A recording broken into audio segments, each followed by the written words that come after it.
I am a 28 years old female was named after a really obscure character from Greek mythology. My preferred nickname is taken from the end of my name. I always introduce myself with I'm my name, but you can call me nickname. None of my co-workers in the small business we work for have ever had a problem with this before, until Megan, the niece of Jeff, one of the two owners, was hired. Jeff and Dave co-own the business, but Dave does the actual day-to-day running of the business.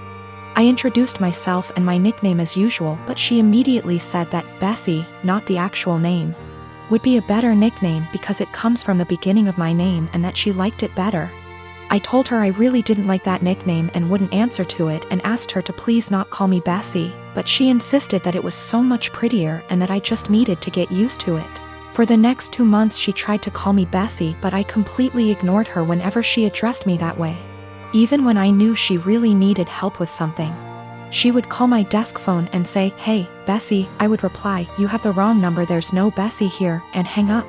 She then tried to get some of the employees outside the office to start calling me Bessie, but I quickly shut that down.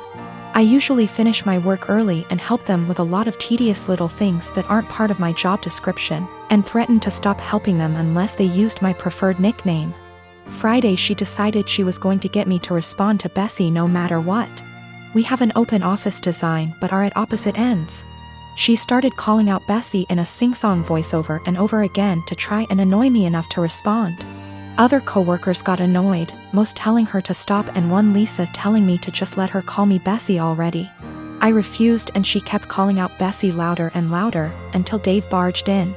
He'd been on a conference call with an important client and could hear her yelling from his office down the hall. He told her to be quiet and that if she called me Bessie one more time, he'd write her up and dock her pay.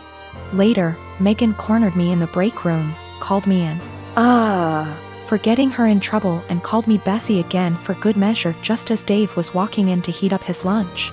He gave her a stern look and said, "I warned you." Then he walked to HR to have her written up.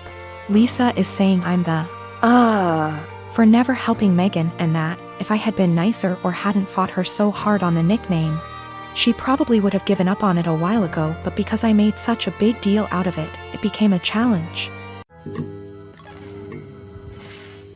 I am a 30 years old male, and I got married 2 weeks ago.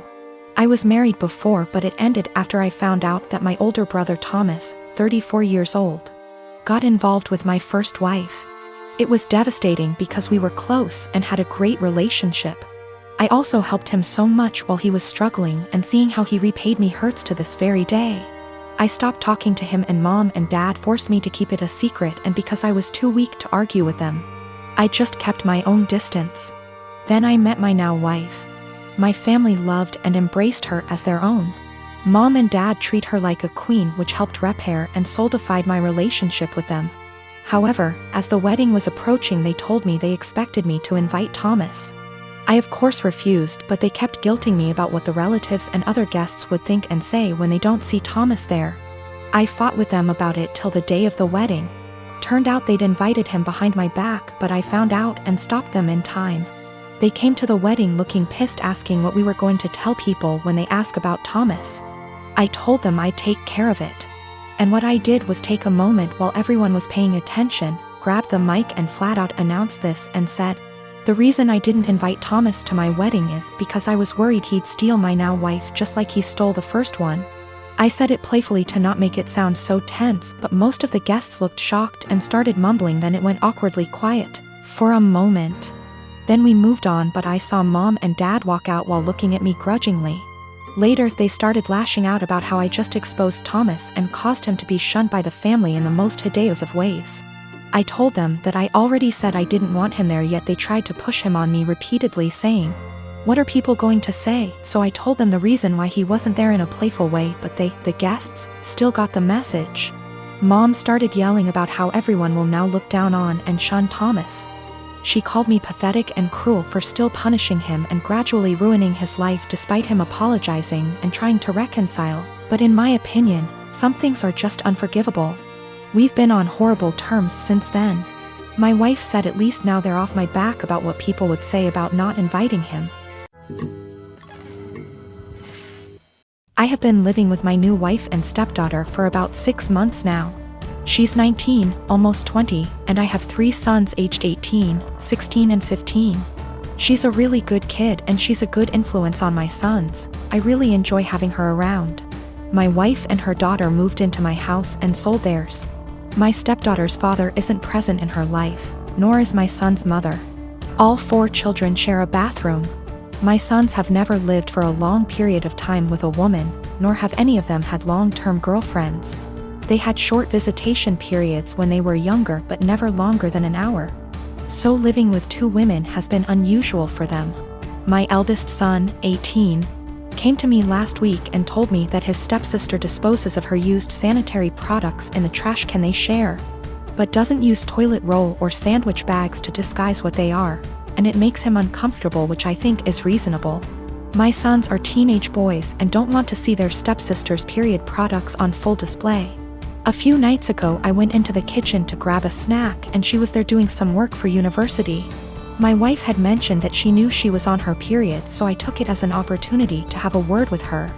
I told her my sons were uncomfortable and asked her if she'd mind putting her used products in diaper bags or flushing them down the toilet. She laughed and told me it was rich coming from a man who sheds like a gorilla and has produced 3 skid-marking sons, which I thought was just an unnecessary attack.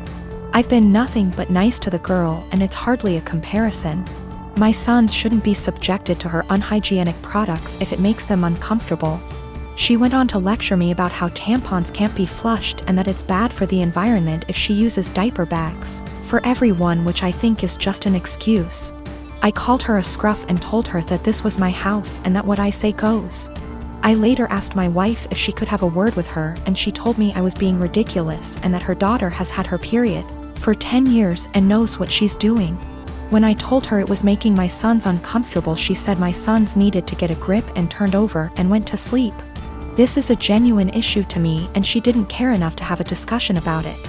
I asked my stepdaughter again in the morning and she did the same as her mother, completely dismissed it. Both of them have told me to stop being so silly, but I don't see how I'm being unreasonable when it makes my sons uncomfortable. My husband and I have been married for 21 years. We have 2 adult children, one is in college out of state and the other is in the Navy. When we first got married, my husband was in Navy and we spent the first 10 years of our marriage moving from place to place, wherever his new duty station was. I found it hard to make friends and I could not keep a job, so I made a difficult decision and decided to be a som. When he got out of the Navy 11 years ago, he took a job and we moved. 3 years in, he got offered a job in another part of the company, however, it was in another state, so we moved again. We stayed there for 6 years. I went back to college and got my degree and began looking for work. I found a job I liked in my field, and 6 months into working, he said he was offered a job with a new company and wanted to take it. But that would mean we would be moving almost 2,000 miles from where we were in a new state. I reluctantly agreed because the new state would have more job opportunities for me and we would be closer to our family, which is something that we have not had in many years. Last night my husband came up to me and said that there was a job opening in his company and he wanted to apply for it. It would mean a pay raise and better hours, but the caveat would be that we have to move again. We have been living in our new state for 3 years. I love it here. I have an amazing job and I am making great money. I finally have friends and am able to socialize. I told him that I am not moving again. Anytime we have to move, he always leaves first and I end up being responsible for selling / packing the house. And I am not doing that again. Our son's college is only 2 hours from here. We can see him twice a month. If we move, that means we would have at least a day's drive and would only be able to do that once or twice a year. Now my husband is upset with me and guilt-tripping me because he claims I do not support him. I told him that was BS because I spent most of my life moving from place to support his career. He told me that I am selfish and he is just trying to provide for us.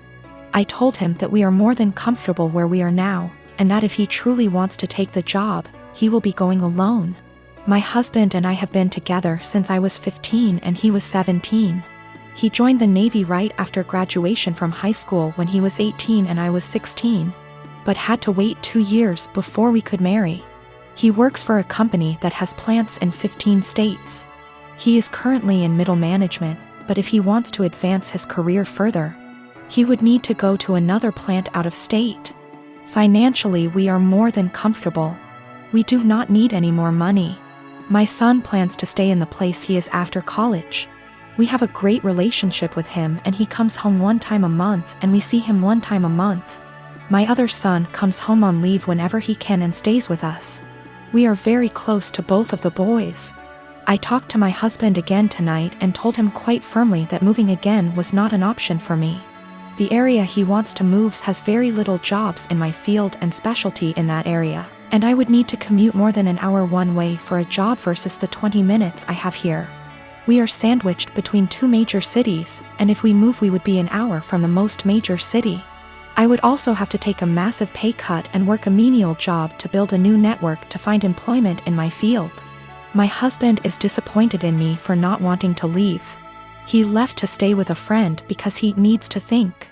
He doesn't understand why I would force him to turn down an opportunity to advance his career further. I told him to take all the time he needs, but I am not moving again. I said I would revisit the possibility when I am ready for retirement in 15 years, but no sooner.